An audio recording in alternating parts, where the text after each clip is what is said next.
What do Wreck-It Ralph, Rachel Ray, and marijuana all have in common? We're going to answer that question today here with a very, very special guest, so don't move a muscle.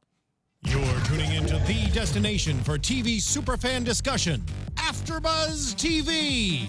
And now, let the buzz begin. Ladies and gentlemen, welcome to... Premature, man. Ladies and gentlemen, welcome to Crashing After Show here on AfterBuzz TV. My name is Jeff Graham. As you guys know, this is your exclusive review coverage for HBO's best show on TV right now, which is Pete Holmes Crashing. We have a very, very special guest today. I want to go ahead and introduce him first. Let's go. Because it's such an honor. We have Steve Agee here in studio. Steve. Hi. My camera, how's it going? Thanks for I'm having sure me. a lot of you guys know who Steve Agee is because he's very good friends with Pete. He's been featured on his podcast, one of my favorite episodes, actually. Oh, wow, thanks. That was early. It was early, yeah. I'm a super fan. But he's also a great stand-up, so if you guys know stand-up, I'm sure you've seen his stuff as well. He was featured on the Sarah Silverman program, who was That's also true. featured in today's That's where episode. I know him. That's where I know him from. Yes, Yeah. but we're so honored to have you, Oh, Steve. Where can the thanks. people find you online if they want to connect? All my social networking is just at Steve Agee. And rumor has it, if you follow him on Twitter, he might shout you out. So, Yeah. Oh. yeah. I plugged you guys today. I saw it. Twice. Thank you very much. Nice. We were very flattered. Rest of the panel, Michael, where can they find you online? I know they know you, but It's one of our birthdays today, so Hey. we're celebrating a birthday together.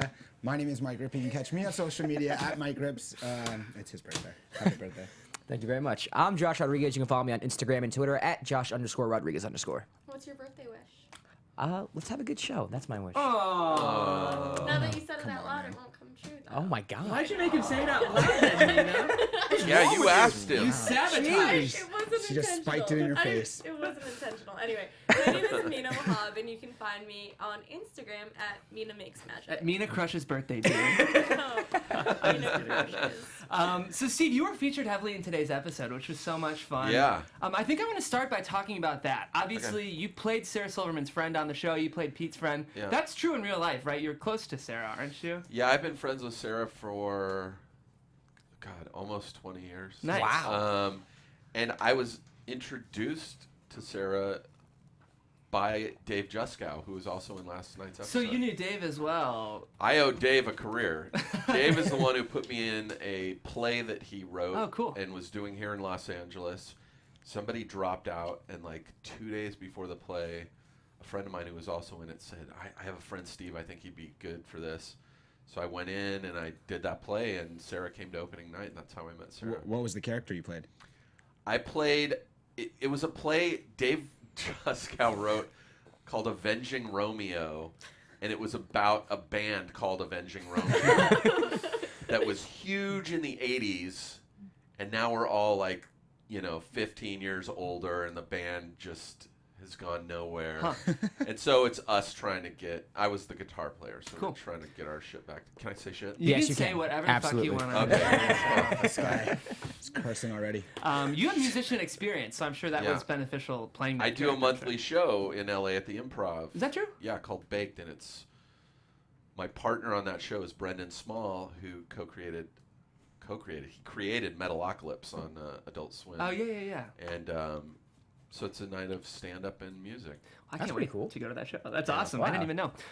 Okay, cool. So I think one of my favorite things about this episode. Well, first of all, what was everyone's overall reactions to this episode? I loved It it. was so funny. I like, loved it you guys too. It was saw really how funny. much I was Yeah, laughing. Mina was- Yeah.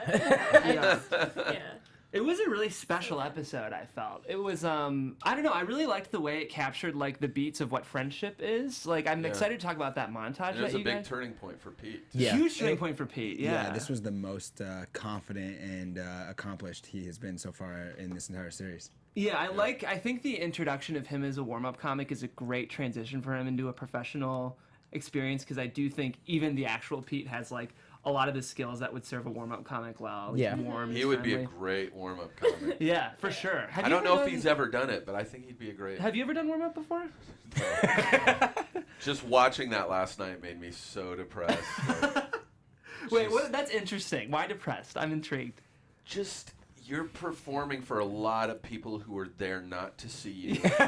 They're not there to see comedy. They're like, I mean, for instance, with last night to see Rachel Ray. They're there to see a cooking show, Yeah. and it's mostly middle-aged women. Right. And so you can't go blue, which I know Pete isn't blue anyway, but like, and just the energy. That's the thing with me is the energy you have to do warm up. Yeah. But I don't have. They threw out Kit Kats, right? They did throw out Kit Kats. If you were the warm-up person, what would you throw out? I probably Reese's peanut butter. Nice. I do love a good Reese's. Nice. Reese's. You pronounced Reese's so Pieces. Pieces. That's true. I forgot how to say Pisces at the beginning of the show because I know nothing about Reese's. astrology. I think my favorite thing about this whole warm-up scene, I'm excited to talk about that because that kind of was the crux of the episode. The one really subtle thing that I loved was they really nailed like the Midwestern tourist really well. Did you guys notice that? Like No, not at all. Gwen's birthday. I just thought it was kind of a subtle thing, but all the Yeah. extras they cast like captured the energy so much of like I'm going to see Rachel Ray and this is the best day of my life. I feel like it might have Yes. been an actual Rachel. I Ray. know. They might I have was just- thinking that actually. It felt like yeah. it was real. Yeah. Yeah. That probably owes. This was Ryan McFall who directed. Is that right? Yes. That probably owes to his direction. Fred a little bit. Armisen lookalike. I know. I saw a photo. Have you he seen really a photo? does He just looks look like Fred. exactly. The second day we were shooting, I turned to Dave and Sarah and I was like, "Is it just me, or he looks exactly like Fred Armisen?" He has the same glasses too. Yeah, exactly. I want him to direct an episode of Portlandia just so they can like be on set together. You can Google their names, and there is a photo of the two of them together. Do you mind? Our engineer in the booth is really good on his feet. Can you pull up a picture of Ryan McFall and Fred Armisen in the photo so we can throw it up for our fans, Steve? That would be Oh, awesome. you got to do it. It's incredible. But like even the way those audience members were dancing and like the way Gwen reacted to her birthday, I do just want to shout out those actors because background acting, I used to do that when I moved out here, and yeah, it's rough for Yeah. sure. But this was a fun feature for some of those background actors. More importantly, though, I want to talk about just the way this whole warm-up scene built because this was maybe one of the funniest moments of the whole show for me so far. I don't know. What did you guys think of? Oh, I was dying. Yeah. It was so funny. I mean, I love how you're just talking about, oh, you guys want a steak. You either want to just eat a steak or you want to, like, F everything in America. That's what this is all about. Yeah. Great Alan Havey. Consumerism. Alan Havey, I know that it was fun to see him in this role, and I thought he killed it. What did you guys think of Alan Havey's performance? So He was hilarious. But I think good. Pete was funnier when he came in and he said, it's like we get yelled at by Dad on our way to Disney World. Yeah, the mean uncle has left the building. Uncle, yeah. I love scenes where people just lose their shit. It's really fun. I love a scene where someone just finally snaps. And it's very Judd. I feel like Judd Apatow, like, this happens in a lot of his shows and movies. This episode was co-written by Beth Stelling, actually, so I have to give her credit for probably sure. co-writing that scene. For sure. I'm sure some of it was probably improvised, and I actually want to talk about how much improvisation did you guys offer on set? And how Not a much of you lot. think made it into the final... I think the most we improvised, at least while I was there, was the scene where we keep coming in and saying, delivering the news that we got it. Yeah.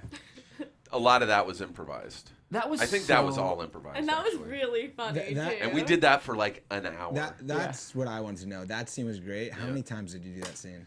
I probably came in and out 8 or 9, maybe 10 times. We all did it so many times. And do you do that in real life at all? Because I do that a lot. Just I with think other that's people. that comes from Pete. I think that's Pete's bit. Uh-huh. Okay. I've never done that before, but I somehow have a memory of Pete doing that.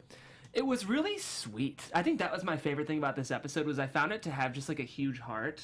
I don't know. Did you guys feel like did you guys feel warmed by that scene? That was the best scene of the Yeah. series so far. I loved Yeah. it. In my mind, at least, because you're rooting for Pete. You Yeah, kind of feel like you everyone's are so Pete, and then supportive. when he makes it, you feel like you make it. Yeah. So he's having that moment, and you feel like you're having that moment.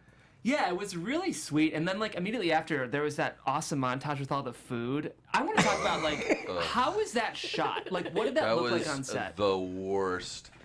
Dave and I, to jump ahead of that, past that scene, the last scene, I think it's one of the last scenes in the show, where Sarah's on the back porch smoking pot with Pete. And you see Dave and I in the background between them, and we're playing cards. And we're not mic'd, so we're just in there talking the whole time. And I was like, and we shot that scene after the scene of us eating all the junk food and everything. And I just remember going, Dave, I think I have diarrhea. Because we ate so much. We shot that for like 2 hours. Oh, God. We ate so much shitty food. It was like, and they had just put out like cookies, whipped cream, ice cream, cupcake. Anything shitty was out there, and they're like, and they would just play music, and they're like, just have fun. And so we were like spraying whipped cream in our mouth, and then so like 3 or 4 hours later, we're shooting that next scene, and I go, I don't feel good. Dave, and he's like, I don't either. I go, I have to shit really bad. And we were in an actual apartment. This isn't a soundstage. So this was somebody's apartment. It was like an amazing 3-floor apartment, but like you walk in and they're like, the AD's like, nobody use the bathroom. If you have to use the bathroom, use like the porta potty outside. And I have a fear of that shit. Yeah. There was a bathroom downstairs that was kind of the community bathroom. There's like girls working on set and like everyone used that bathroom. Right. I was like, I can't go have diarrhea in there. So you had to use the porta potty. No, I held it. Oh. Because it was literally the last scene we shot. Yeah. You're like, I can make it. And I was like, I think I can make it. And then you ran to a restaurant. And then I get back to my hotel, and Dave was back at his apartment. Dave lives in New York, and I was on the toilet with diarrhea. I texted him. I go, I was right. I have diarrhea, and he's like, so do I. It was the worst. That scene took forever to shoot, and there was so much junk food. So I'm surprised you guys. I wondered if you're actually shooting at Sarah's place in New York. I know she's based out here, but Yeah, she doesn't have a place. so where did you guys shoot? I know probably nowhere specifically. Like what part of town in New York were you? We shot it in Brooklyn. Okay. I don't know New York very well, so I don't know what part of Brooklyn, but it was a really nice neighborhood. That apartment we were in was incredible. I'm sure it was probably a $6,000 a month apartment, or actually someone probably owned it. And but I think you can make a lot of money renting out your houses. Yeah, people do that in LA too, renting your house out for productions. Yeah. I mean, you have to worry about shit getting broken and stuff, but I think it can pay a lot of money. It feels like that ugly chain of like, you already have this house. You don't deserve more money just for letting other people use your house. But how many days did you guys shoot? Like, I'm wondering, it's funny because in this episode it played quickly, but like that food scene, for example, you said took like 3 hours to shoot or something. It was about 2 hours to shoot that, and then like an hour and a half to 2 hours to do the scene of Pete and Sarah out on the porch smoking pot. But I was there just 2 days. I flew out on a Tuesday night. This was crazy. I slept. They put me up in a hotel in Brooklyn, and I got to the hotel at 5:30 at night. I think I texted Dave or another comedian friend of mine, because I never get to New York, and I'm like, I'm in New York, let's get dinner tonight. And then, but it was still early, so I was like, I'm going to take a nap. I've been up since 5 this morning flying. It was 5:30 a.m. I laid down just on top of the bed in my hotel with the windows wide open. Like, the shades were up. It was bright as hell. And I woke up 17 hours later. Oh my god. 17? I have never slept that long Oh in my my God. entire life. You took a coma. 17 hours. He took a coma. It was I feel like That's jet lag will insane. do that. 17's a lot. I'm usually a 5 or 6 hour a night person, and I think like once every other year, like my body will do that. Like one night, it's like, dude, you gotta catch up on Like a sleep. hard That's what it reset. sounds like, yeah. Yeah. So one of the things I want to ask, like, what's interesting about this show and other shows like this is you're playing like a kind of fictionalized version of yourself, but you're also playing like a true version of yourself. How close do you feel like you were playing to like you, for example, and like your and Sarah's rapport, for example? Pretty close. I mean, Sarah's like one of the kindest people I know, and she always lets people stay at her house. I honestly am never afraid in this business of going broke and becoming homeless, because I know I have friends like Sarah who probably would let me stay at her house for a while. But it was pretty right on. There's the scene where Pete and I first meet inside the apartment. There was a big chunk of dialogue that was cut out where he's like, weren't you on Sarah's TV show? And so I guess I am not playing a fictional version of myself at all. It's actually me. And I go, yeah. And he goes, why are you crashing on her couch then? And I'm just, I said something to the effect like, That was 6 years ago. Yeah. I go, that was 6 years ago. Sometimes the well runs dry. And I think I had actually said that to Pete at some point. Like, he was telling me beforehand, he's like, a lot of this shit I wrote because of stuff that we had said a long time ago. Yeah. Pete and I, when we first met, used to play Borderlands on Xbox together, but from our own apartments, like on headsets like these. And Pete had just gone, not through his divorce, but he had broken up with a girlfriend of a long time, and he was like a wreck. He was like way worse than you see from his divorce. He was like really depressed. And So I was like his gaming buddy, and we would spend hours just online on Xbox playing Borderlands. Well, I feel like that dynamic of just friendship is what made this episode so special for me, all those scenes. Had you ever shot something like this where you're like hanging out? I mean, obviously you worked on Sarah's show, but this was interesting to watch for friends in real life, shoot a scene about being friends in real life. Like, what did that feel like on set? It didn't feel like we were shooting, other than the fact that we had to keep saying the same thing over and over again. Right. It was all stuff that we normally would have said, and Pete used a lot of stuff that I know Sarah talks about. Like the line she says about, you gotta floss every day, death creeps in through the gums. That's a Sarah-ism. She says that shit all the time.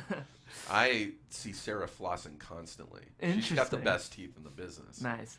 Well, Sarah's performance on this, what did you guys think of Sarah on this episode? I love Sarah. Super endearing. Yeah, it was She's so awesome. sweet. I want to hang out with her. I know. How true do you feel like to Sarah's person did she play on this show? It's funny because she has a character she plays on stage and kind of in her show that's like kind of self-centered and kind of bratty. Yeah, couldn't be further.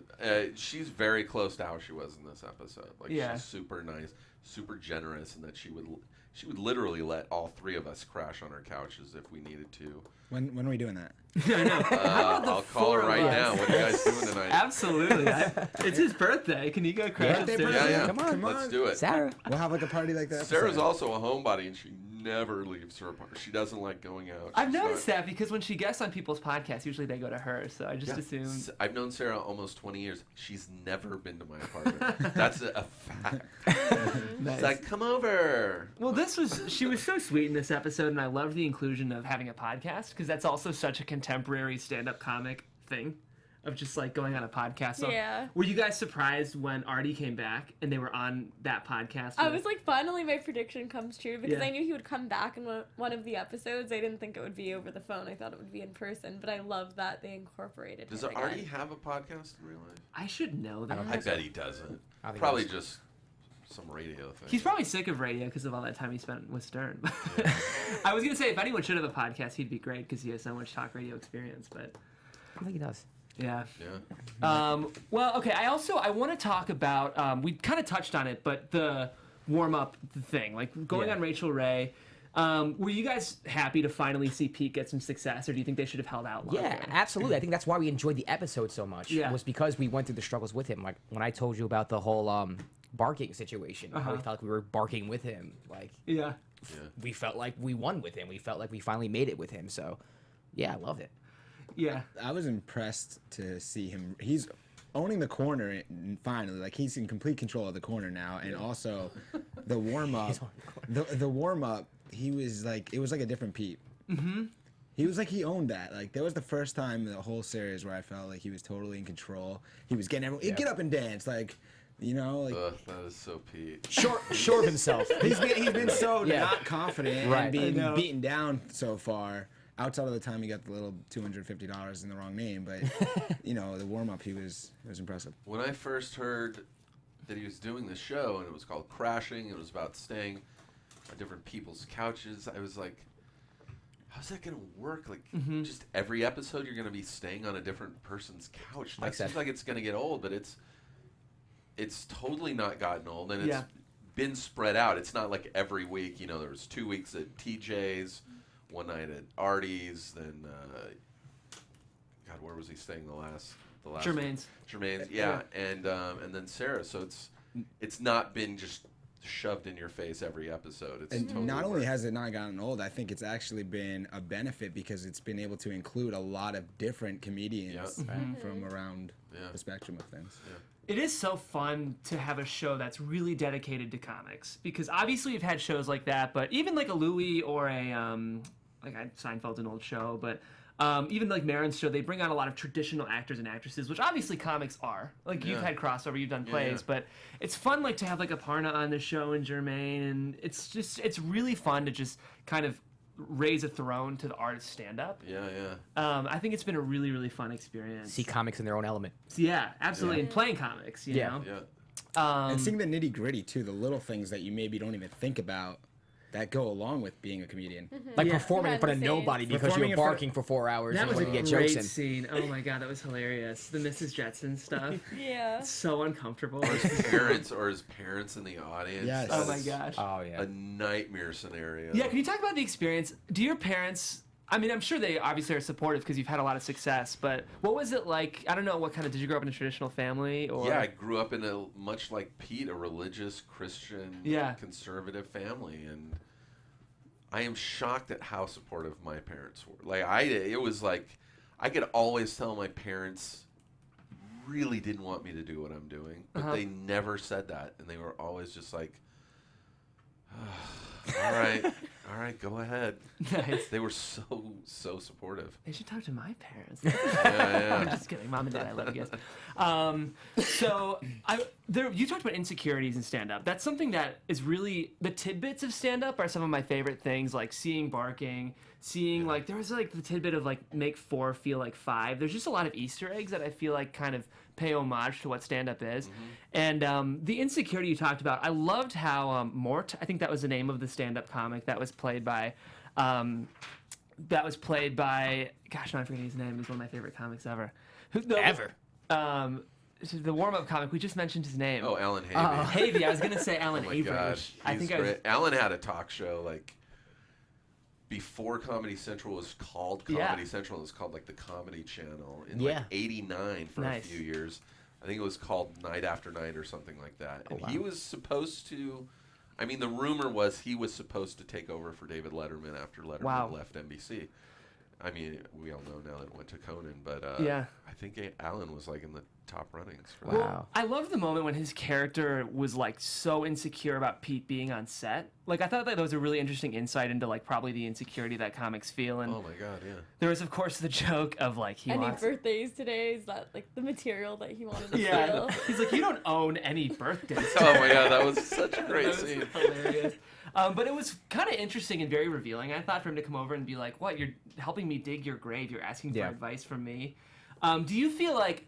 I'm sure if you're friends with Pete, you're probably the kind of comic that likes to share wisdom and kind of spread the wealth. Sure. Do you feel like that's most comics, or do you feel like most kind of face insecurity and would get wary of sharing advice? I kind of think like yourself? it's a really giving, sharing community, but there is definitely competition. And I feel like Alan Havey in that episode was absolutely justifiable in being like, why the fuck is this guy here? Why is he taking notes?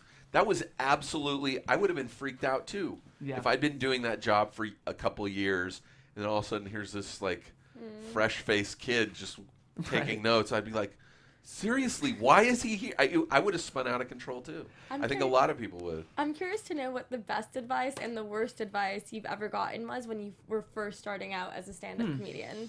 Oh, I don't know worst advice. I've gotten so much good advice. Probably the best was from Janine Garofalo when we were hanging out. She was out in LA doing 24, and so she was here for a good couple months. And I'd never met her before, and then we met at one of Sarah's shows at Largo and hit it off, and we were talking about comedy, and I was like, this was probably 6 years ago, and it's like, I really don't like writing jokes. I don't like writing setups and punchlines. I think I'm bad at it. I don't like a lot of my jokes. And she was just like, so don't do that. She goes, just go out and talk about what you are comfortable talking about. She's like, when we have dinner and talk, you're funny. She's like, it's not like you're not funny. Just go out and talk about what's on your mind. And it completely was like the nose in front of your face. I was like, oh my God, that's duh. And it changed everything. Well, that's interesting. Is that part of the reason you used to work for Kimmel? And I'm sure like that writer's room was joke, punchline setup. Is that, I don't know if you left on your own accord or is that why? I think I was talking to Paul F. Tompkins about this just yesterday. I'm positive I was about to be fired. Wait, why is that? None of my jokes ever, my monologue jokes and stuff would get used sometimes, but like none of the bits I ever pitched ever got on TV. We would be in the pitch meeting, and Jimmy's at the head of a table, and they go around all the writers pitching for that day. I was always last, so all the good ideas were always taken up.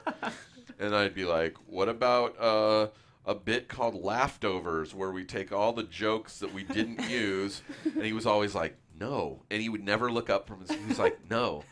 And I was, after like Oh, God. 3 months of that, I was like, I'm going to get fired.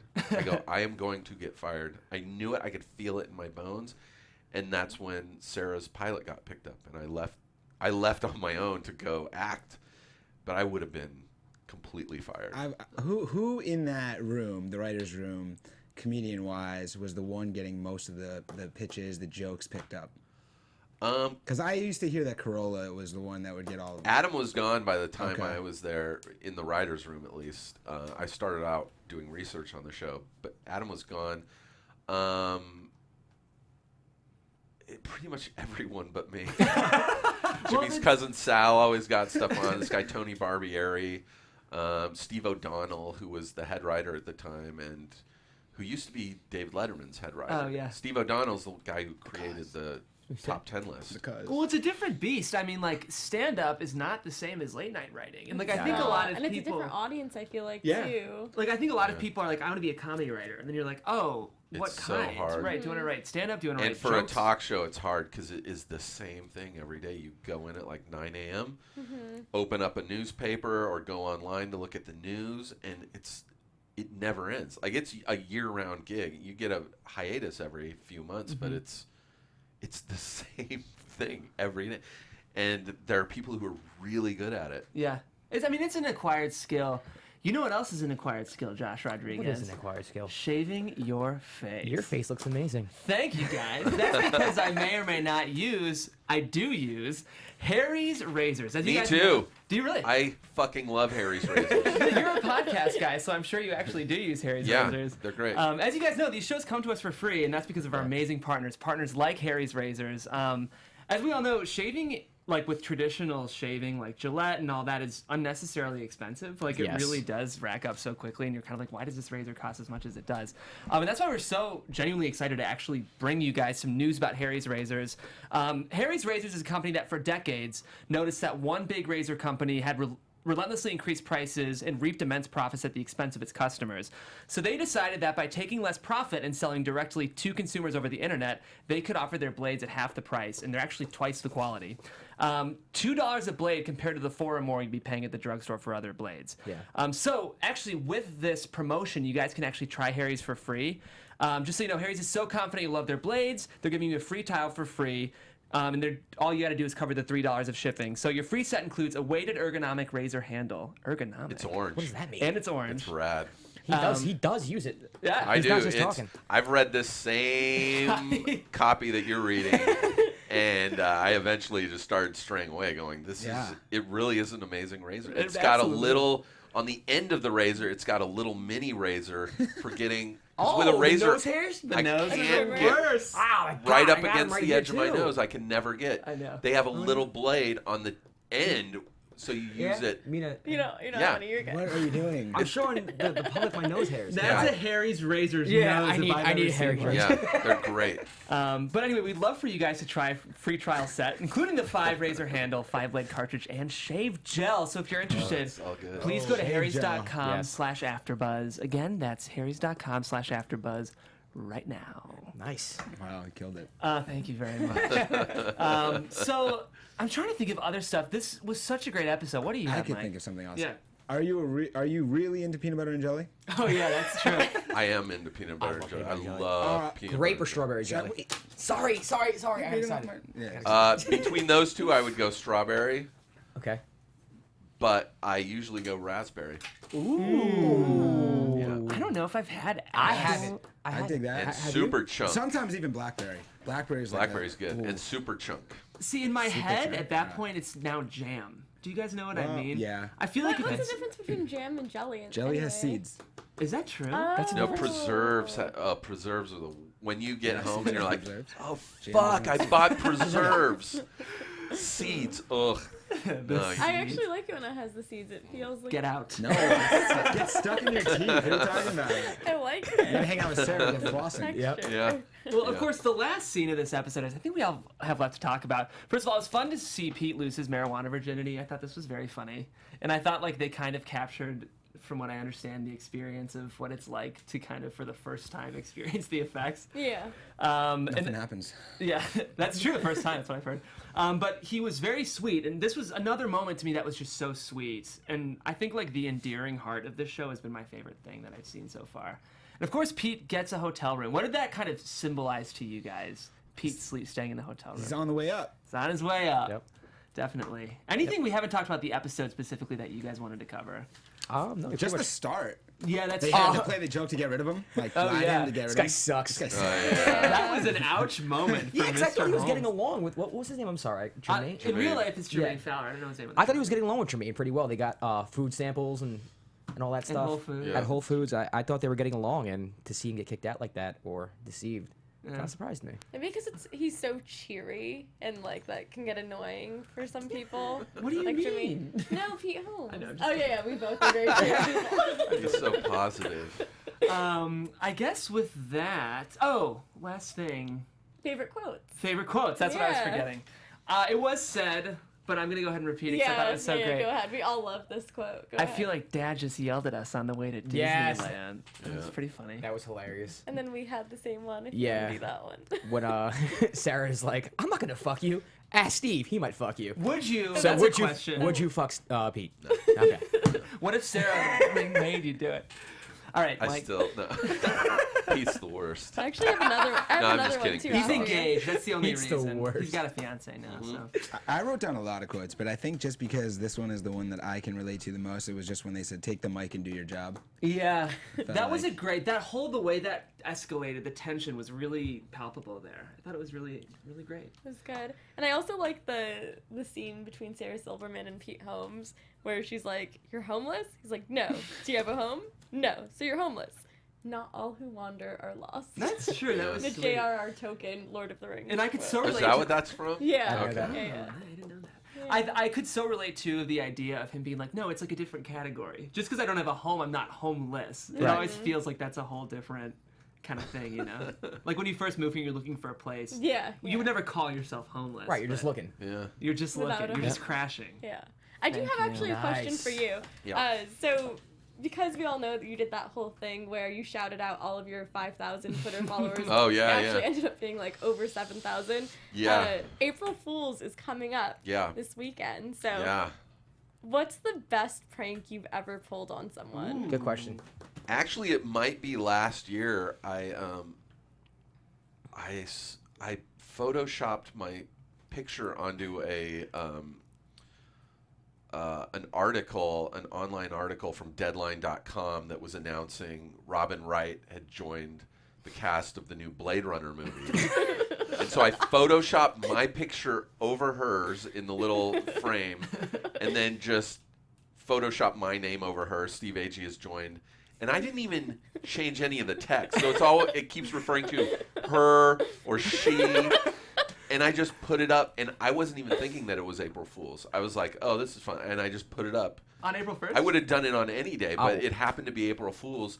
And then 90% of the people thought it was real. I was getting text messages going, Steve, this is amazing. Congratulations. I was like, oh, shit. And then I was like, oh, my God, it's April Fool's.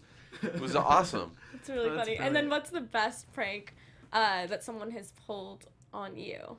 Like a traumatic experience, maybe. Oh, my God. Going dark.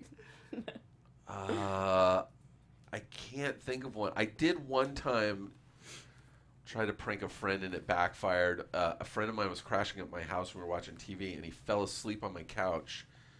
And I went into my room, and I had this Halloween mask of like a demon. Like, it is the scariest mask you've ever seen. And the living room was just really dark except for the light of the TV. And I like start crawling across the floor, and I get right up to his face, and I'm breathing really loud. And he kind of just opens his eyes and sees this and just punches me. He had the fight response of fight or flight and punched me so hard in the face it almost knocked me unconscious. That's such a moment that I've seen on God. things that I would never expect Oh to my happen in real God. life. That's so Me neither. awesome. That's, yeah, obviously. Yeah. You guys still friends?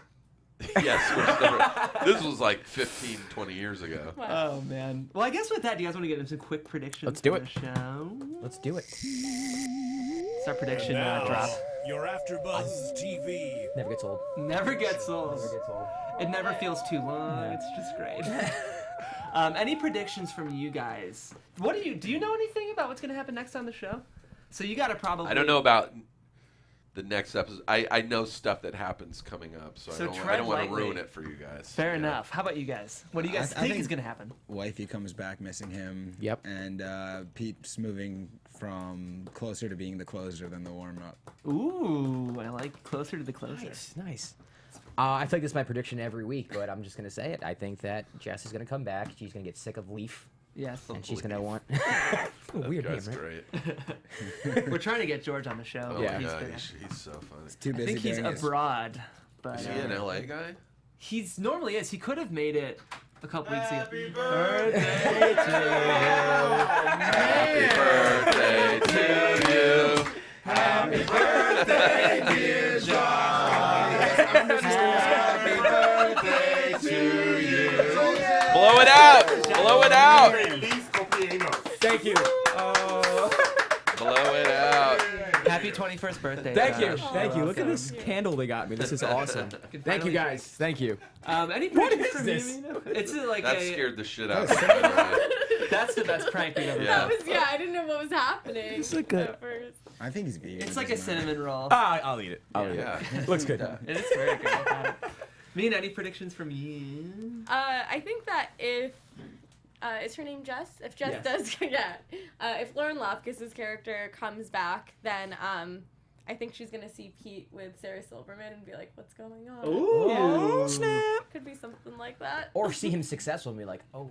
That too. Successful with Sarah Silverman. I Opening think- for By the Sarah way, I have a Silverman. little tidbit of Yes. information. When we shot this, Sarah had just been in intensive care like 3 weeks Whoa. before and almost died Oh my What? god. from like a throat issue. Like she had this really rare syndrome where a membrane in your throat will like grow shut and you will suffocate. That's if you floss too much, is what I've heard. And she had just been having a sore throat, and she went into a doctor, and the Whoa. doctor was like, "We're operating right now." Get and it out. was like, Oh and he was like, God. "You should do that? probably call Yeah, people yeah. because it's not a guaranteed easy operation." That's crazy. And so I believe she was in kind of a not medically induced coma for like a week after that, but she was like Out of it. sedated and out of it for like a week, and then 3 weeks later we were shooting this. Wow. I bet Wow. she gave a very emotionally vulnerable performance, and I would have to think that experience Wow. probably Yeah, would. it was crazy. Like a lot of people were like, "Oh my god, I can't believe you still showed up." Wow. Well, I'm very glad not only did She's a she show up, trooper. that she is We- still with us. I think she should show up here, actually. Yeah. Yeah, so if you too. want to You wanna pass call- along. I'll Let put her in know. some. Come on, Come on, We'll go to Sarah. her house. Hi, Sarah. She's It's Oh, all right. It's my birthday. Let's go to her house. Yeah. We're a very friendly crew, as you can tell. Yeah. Well, we would love to give you this opportunity. You're doing a lot. Obviously, you guys love podcasts because you're listening. I Yes. personally love his podcast on Feral. So talk about what Thanks. you're doing for us and let us know where we can find you. I do a podcast at feralaudio.com called Steve Agee. It's great. UHHH. Where it's just interview stuff. I think tomorrow, which is Tuesday, Paul F. Tompkins will be my guest. Amazing. And I have a new podcast coming out at the same network with Busy Phillips from Freaks and Geeks, where we talk about medical-related issues. We're both hypochondriacs. That's going to be called We're No Doctors. And so that'll be out in maybe a month and a half. Great. And then you can catch me in Guardians of the Galaxy Volume 2 in about a month. Amazing. Nice. Yeah. Well, I will certainly be listening to your podcast. Thank you. I know there's a lot of comics doing interviews podcasts, but yours is very fresh, and you're Thanks. welcome. Yeah, I'd love for you guys to check Just it a out. quick question. I know we don't have much time, but Yeah. who are your inspirations? Like, who are your favorite I was comics? thinking that too. and I I was asked like, every we don't- George yeah. Carlin was my favorite comedian. He Brilliant. A Place for My Stuff is the first album I ever bought. I was 11 and I was not buying music Right. CDs or albums. I was buying comedy albums. Did you ever meet him? No, I never saw him live either, which bums me out. And then also John Ritter.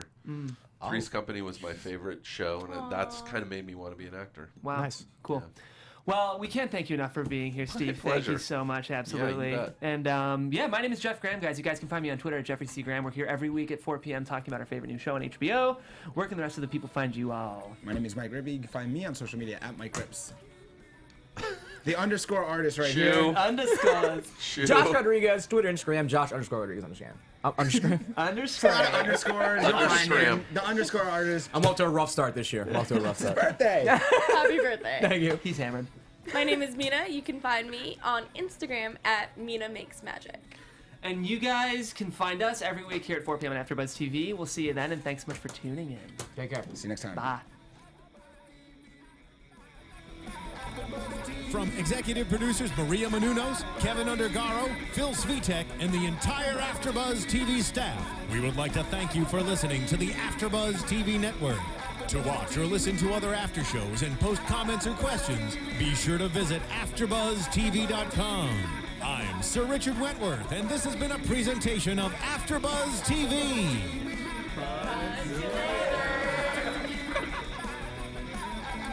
The views expressed herein are those of the hosts only and do not necessarily reflect the views of AfterBuzz TV or its owners or principals.